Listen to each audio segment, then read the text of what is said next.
Hey and welcome everyone to our course for ETAP program. So you will find here we are going to use in this course the ETAP 12.6. Why the ETAP 12.6? Because this version of ETAP is available online. Okay, so you can download this, you can find the links online and download this version in order to start training on the ETAP program. And another thing that the newer versions like ETAP 18, for example, it has more features but the same concept. Okay, the outline or the toolbars, all the components of ETAP are similar to each other. Just some features it changes inside the program.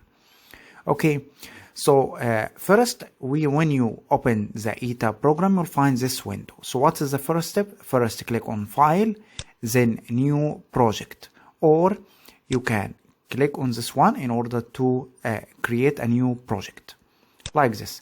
Then you will add any name for the project, for example Ahmed 1.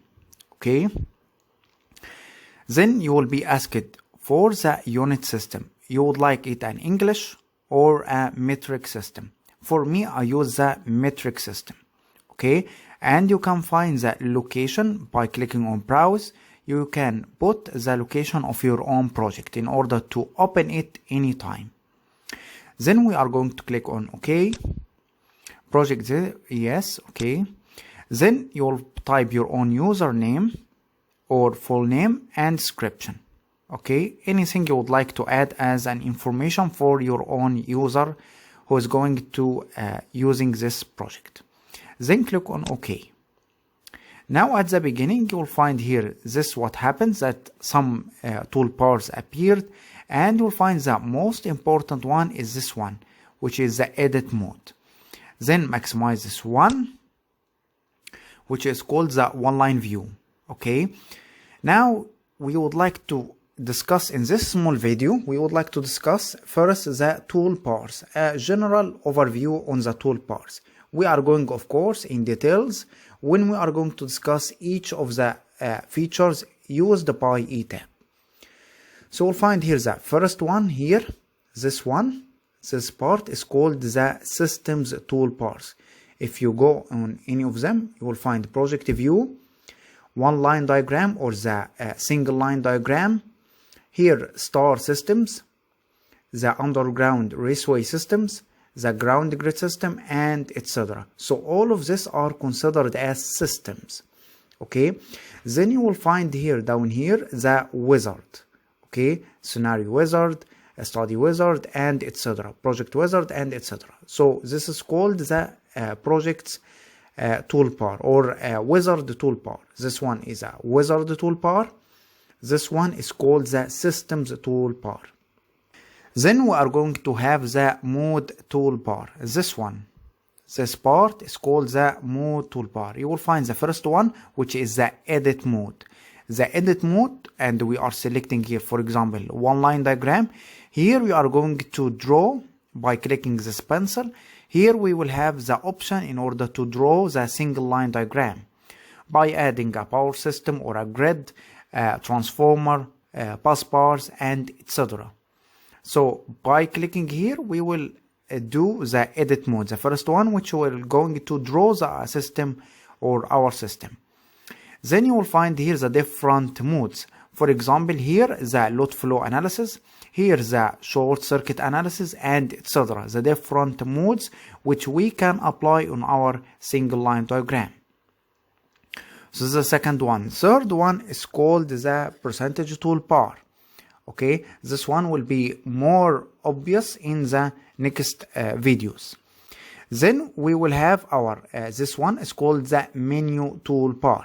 This one is very obvious. We have here the new project, open a project, saving a project, or printing the project, and print view, and etc. Some options which will help you in your own analysis, okay, or in your own viewing of the project. Now you'll find here there is a calculator called the power calculator, where you can add here the fixed one is the fixed value, the megavolt ampere or the megawatt or the power factor or megavar, and you can add your own value for megawatt. For example, here you can add any value, for example 100 megawatt, and the megawatt is a fixed one. You will add here the voltage, for example 22 kilovolt, okay, and you can change the power factor, for example 80% or 80% power factor. Okay, you will see what happened here is that the program automatically calculated the megavar equivalent, the megavolt ampere, the 22 kilovolt is the one which we input to the program, and it provides you with the current.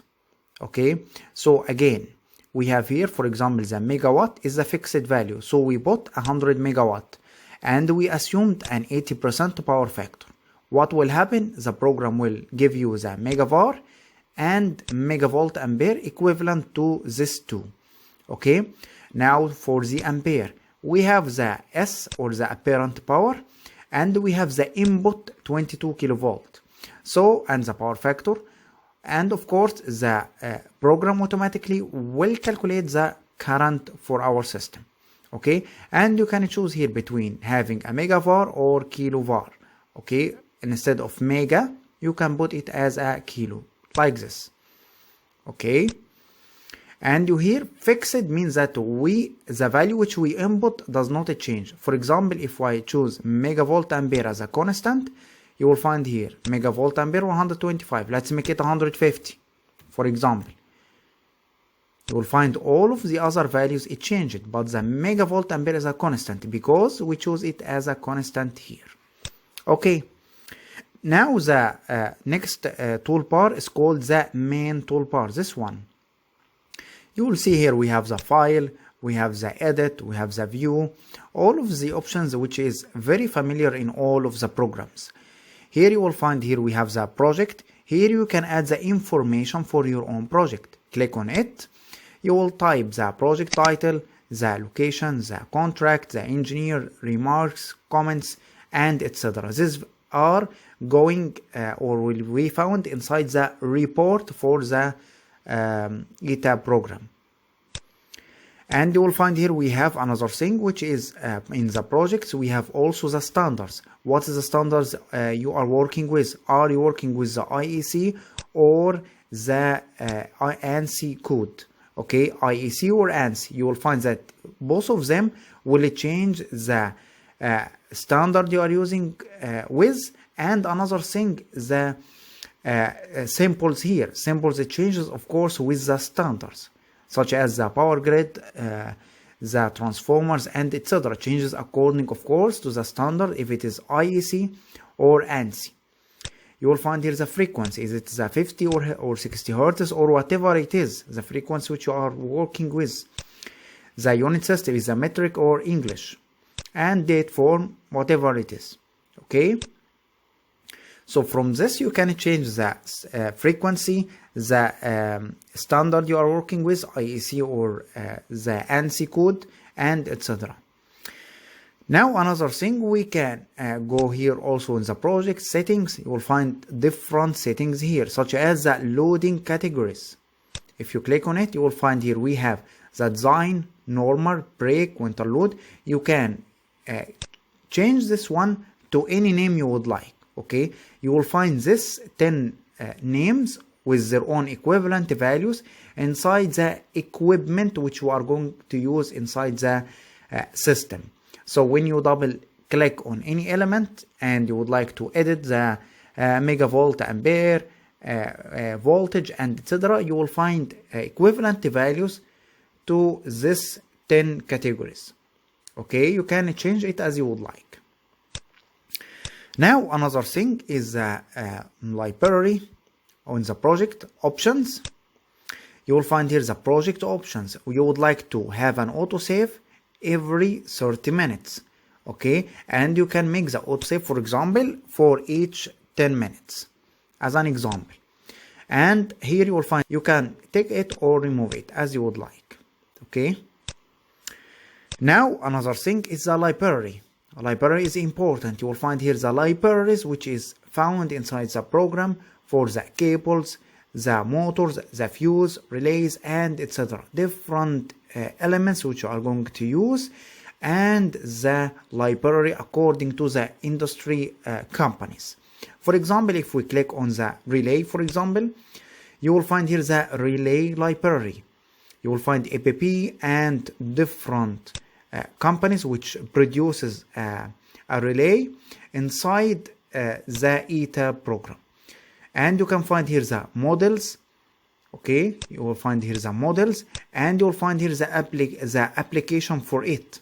Okay, each of this model, and you'll find here the functions for each of this model.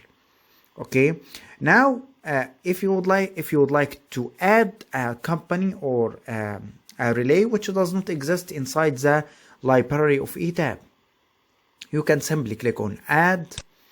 Then you will find here type the manufacturer, for example anything.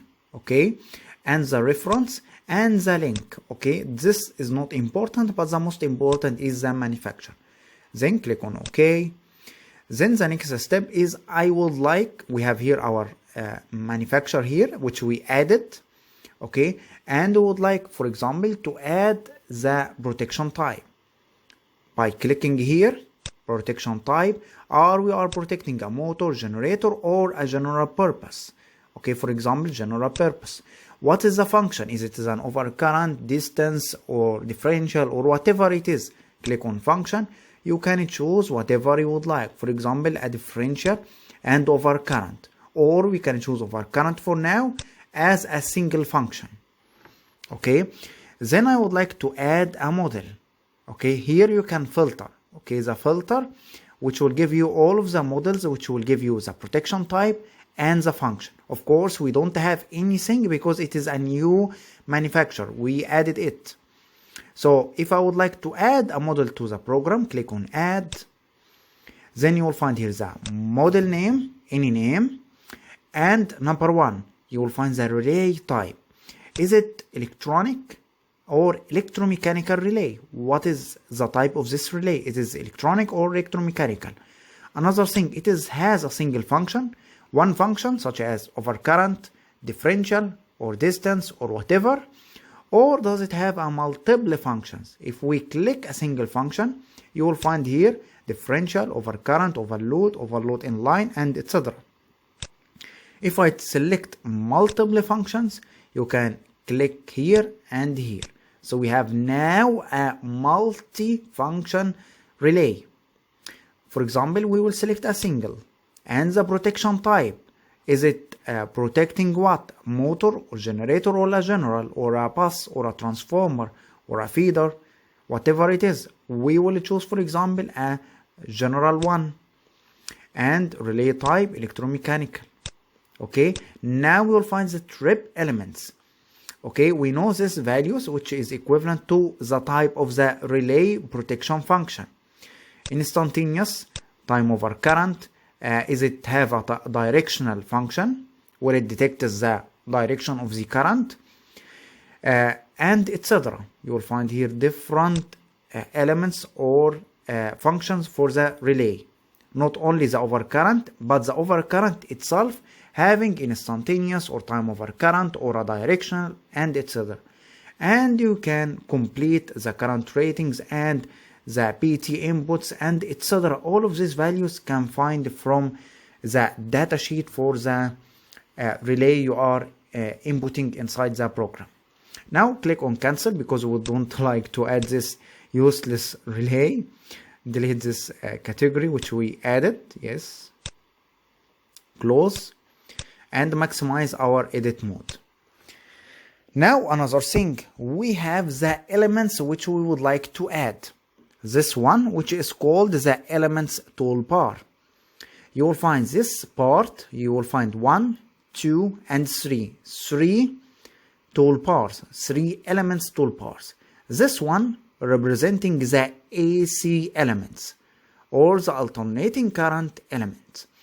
This one which is below here on the right side is for the DC components or DC elements, direct current elements. This one is used for the protection elements or protection and measurements elements.